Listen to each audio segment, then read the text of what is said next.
Halo teman-teman, salam sehat selalu untuk kita semua, salam sejahtera dengan saya Bung Ropan.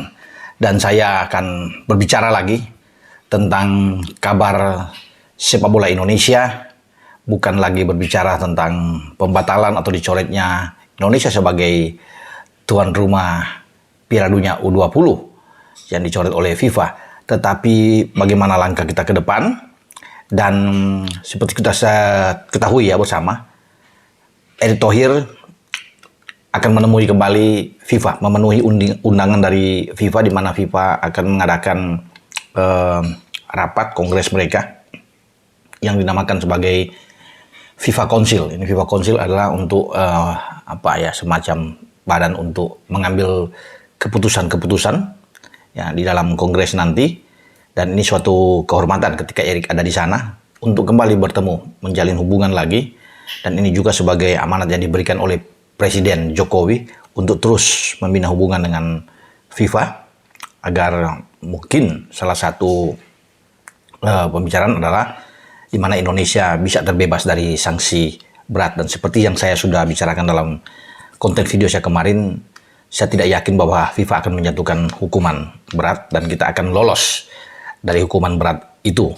Itu yang paling penting, misi Erick. Tapi menurut saya ada satu misi yang paling penting yang saya lihat dengan keberangkatan Erick untuk bertemu, berbicara dengan petinggi FIFA. Dalam hal ini juga ada ketua FIFA, yaitu Gianni Infantino. Adalah bagaimana ya, ini ada tawaran dari FIFA, sekiranya Indonesia mau menjadi tuan rumah mengganti Peru yang sudah mengundurkan diri sebagai tuan rumah Piala Dunia U17. Karena juga kita tahu bersama, Peru kemarin setelah mengadakan pembicaraan dengan FIFA dan mereka mundur karena ini juga di mana pemerintah setempat Peru yang ingin memfokuskan di dalam anggaran mereka untuk tidak jor-joran di penyelenggara U17, mereka akan mengalihkan itu membantu rakyat mereka yang terkena dampak dari banjir besar yang ada di Peru. Juga soal masalah infrastruktur di sana ya yang belum selesai, dan ini akan memakan biaya sangat tinggi untuk beberapa stadion, sehingga mereka menghentikan itu. Dan FIFA sudah mengambil keputusan untuk menerima pengunduran diri ini, di mana Peru yang tadinya akan menjadi tuan rumah itu pada tanggal 10 November sampai mungkin 12 aja Desember ya, itu mereka akan mengadakan event U17 ini, Piala Dunia U17. Sehingga dengan pengunduran Peru ini membuka kesempatan bagi setiap negara lain untuk ditunjuk oleh FIFA sebagai pengganti. Dan menurut saya kita punya peluang besar untuk ditunjuk FIFA sebagai tuan rumah menggantikan Peru. Ya. Karena ini juga sudah terlintas ketika Ratu Tisa, wakil ketua umum PSSI, ya, ketika berangkat ditugaskan dulu sebelum Erick bertemu dengan Gianni Infantino di Doha. Tisa sudah lebih dulu ya menuju ke Doha untuk berbicara di sana bagaimana sehingga kita tidak bisa kena sanksi dan kemudian kita bisa meneruskan sebagai tuan rumah penyelenggara Piala Dunia U20 sebelum ada keputusan FIFA yang mencoret. Itu sudah ditawarin lebih dulu. Sebenarnya FIFA ini sudah tahu Peru itu tidak sanggup sebelum Peru mengundurkan diri untuk menjadi tuan rumah U17 ya Piala Dunia. Dan sudah ada tawaran memang. Tisa sudah mengatakan tawaran itu sudah ada, di mana apakah Indonesia siap menjadi tuan rumah menggantikan Peru sekiranya Peru mundur atau di Peru dicoret karena siapan mereka. Dan Tisa tidak menjawab itu karena tugas dia beda, untuk menyelamatkan Indonesia sebagai penyelenggara Piala Dunia U20. Itu kan yang paling penting tugas dia ke sana. Tawaran itu sudah dilakukan sebenarnya. Kalau memang langsung bilang siap ya mungkin saja kita bisa mendapatkan hak kita sebagai tuan rumah, tapi kan di sana fokusnya bukan di situ, sehingga itu diabaikan dulu tawaran itu. Dan juga pasti Erick sudah tahu, ketika Erick pergi juga untuk bisa menemui di Doha dengan Infantino, pasti sudah ada tawaran dari FIFA untuk bagaimana Indonesia untuk menggantikan ini. Ketika tuan rumah sudah dibatalin, mungkin ada pembicaraan itu bahwa Indonesia harus siap, karena kita sudah punya 6 stadion yang disiapkan tadinya untuk penyelenggaraan itu U20 ya. 6 stadion ini, mesin jahit sudah datang dan secara kita sudah siap, tinggal menggelar Piala Dunia sebelum ada pembatalan dengan penolakan-penolakan yang terjadi terhadap Israel untuk datang ke Indonesia ya. Dan Erick berangkat kembali seiring dengan kemarin ada dapat kabar Peru mundur. Ya. Nah, itu kalau kita korelasinya kita tarik ke sana dengan penawaran awal kepada Ratu Tisa yang mengatakan bahwa ada tawaran ini, ya, tetap masih diabaikan, dan pasti ketika Erik datang untuk berkunjung, ya, bertemu kembali dengan FIFA, ada tawaran ini, dan saya yakin itu pasti, ya, pasti untuk penawaran dan pasti akan FIFA menunjuk Indonesia sebagai tuan rumah.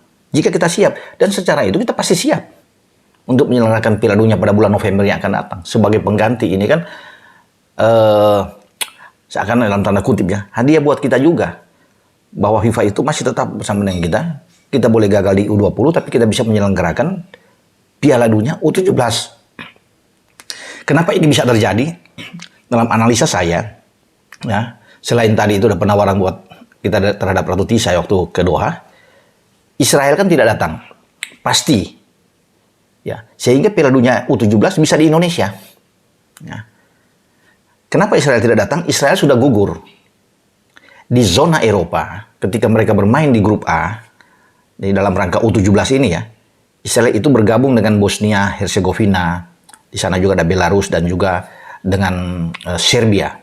Dan mereka bermain imbang 2 kali, ya, dengan Bosnia 1-1, dengan Belarus 2-2. Kemudian di pertandingan terakhir grup A, Israel itu dihantam oleh Serbia. Serbia menang dengan 3-0 atas Israel. Ini yang menutup peluang Israel untuk bisa terus melanjutkan pertandingan di kualifikasi. Mereka sudah gugur, menempati bahkan juru kunci di grup A, peringkat keempat.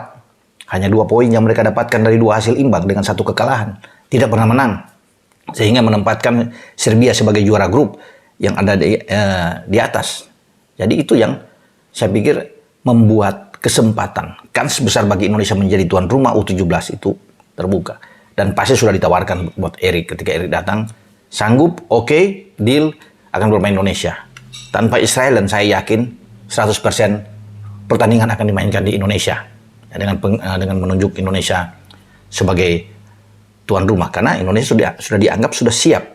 Ya kan? Karena kemarin U20 kan tinggal 1,5 bulan sampai 2 bulan sebelum batal itu. Sehingga saya pikir kalau ini berlangsung pada bulan November dan sampai di bulan Desember, ini pas, ya. Persiapan kita ke depan masih punya waktu, ya, punya waktu yang panjang lah. Kita bisa menyiapkan ini. Karena sekarang kan Erik sudah membubarkan kepanitiaan untuk Piala Dunia U20 setelah pencoretan kita sebagai tuan rumah, ya. Kalau panitia ini dihidupkan kembali untuk di U17 kita sebagai tuan rumah kan bagus, akan berkesinambungan. Stadion sudah ada. Tinggal persiapan ke sana, mumpung masih panjang, ya. Kalau dari sekarang ya, dari April kan, kita bersiap, dah Mei, Juni, Juli, Agustus, September, wah, Oktober, November, 7 bulan, cukup lah untuk kita bersiap menjadi tuan rumah U17. Dan saya yakin kita menjadi tuan rumah. Ketika FIFA sudah menawarkan ini, sudah ada sinyal, dan ketika Erik juga sudah diberikan tugas mau menjadi tuan rumah, ya pasti akan diterima. Tinggal nantinya bagaimana, ya. Ada pembicaraan ini untuk deal dengan FIFA.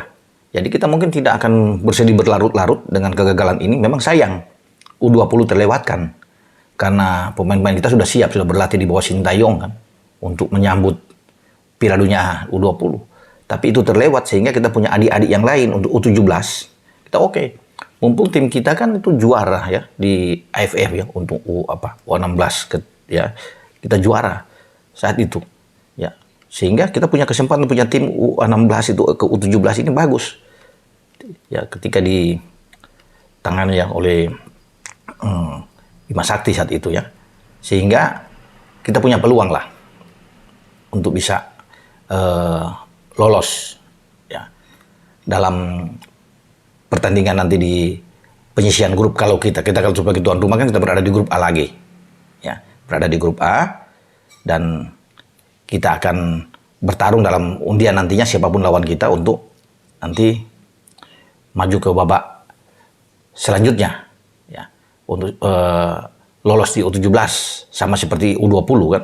Ketika kita berada di grup A tinggal menunggu siapa lawan kita. Sayang undiannya gagal di Bali dengan FIFA membatalkan itu sehingga kita tidak tahu siapa lawan kita karena sudah gugur duluan sebagai tuan rumah. Nah, di U17 juga kita akan melakukan hal demikian. Bisa saja Bali akan ditunjuk lagi sebagai tuan rumah. Karena tidak ada Israel, pasti oke lah. Tidak ada alasan untuk menolak. Nah, di sini yang saya anggap kita bisa lolos, bisa keluar dari grup A. Kalau kita sebagai tuan rumah. Atau katakan di tempat lain. Karena Solo juga siap untuk menggelar kemarin undian Piala Dunia ya, U20. Nah, bisa aja ada undian U17 berlangsung di Solo. Mau dimanapun. Tapi kita harus ambil ini. Kesempatan sebagai tuan rumah. Dan FIFA pasti akan menunjuk Indonesia. Ya, kalau sudah ada dari awal bahwa mereka sudah menawarkan ini, ketika Erik datang ke sana, inilah buat kita kesempatan. Tidak boleh kita lewatkan dan kita berada di pole position, ya, paling depan untuk menjadi tuan rumah U17. Ketika banyak orang mengatakan saat FIFA mencoret, membatalkan kita U20 tidak berlangsung di Indonesia, seakan-akan gelap, suram bahwa tidak akan mungkin lagi. Saya sendiri juga mengatakan demikian. Ini kapan lagi kita bisa datang untuk ditunjuk sebagai tuan rumah, ya. Tapi kalau sanksi itu tidak ada, dan pasti FIFA tidak akan mensanksi kita. Kita akan lolos dari sanksi ini karena mereka punya tujuan kalau kita siap sebagai penyelenggara, bebas, ya. Tidak ada sanksi apapun karena FIFA akan datang ke Indonesia untuk kembali mempersiapkan bersama-sama dengan panitia penyelenggara, juga Erik sebagai ketua umum PSSI, juga ada Presiden Jokowi yang mendukung ini karena kita sebagai tuan rumah. Itu untungnya, ya, sehingga kita akan terbebas. Makanya saya sudah mengatakan kita akan lolos dari sanksi berat, apalagi sebagai tuan rumah U17 akan mulus ke depan. Jadi semua pemain-pemain kita bisa bermain, ya, di level dimanapun, ya, di Asia apapun di bawah FIFA dan AFC kita akan tetap tampil. Tidak perlu takut bahwa sepak bola kita akan dikucilkan. Saya pikir tidak, ya, dan kita akan tunggu nantinya. Bagaimana kabar baik ini? Karena Erik kan sudah berjanji. Mudah-mudahan semua nggak ada kabar baik yang akan dia bawa dari Zurich di sini. Dan kabar baik di antara salah satu bahwa Indonesia ditunjuk sebagai tuan rumah Piala Dunia U17 menggantikan Peru. Kita tunggu saja. Oke, sampai di sini dengan Bung Ropan. Terima kasih untuk W88, untuk Kalomang, ya, kaos Kalomang yang terus mensponsori. Ada Cafe Resto Delis dan juga Dabinder, jagonya pompa air. Ciao.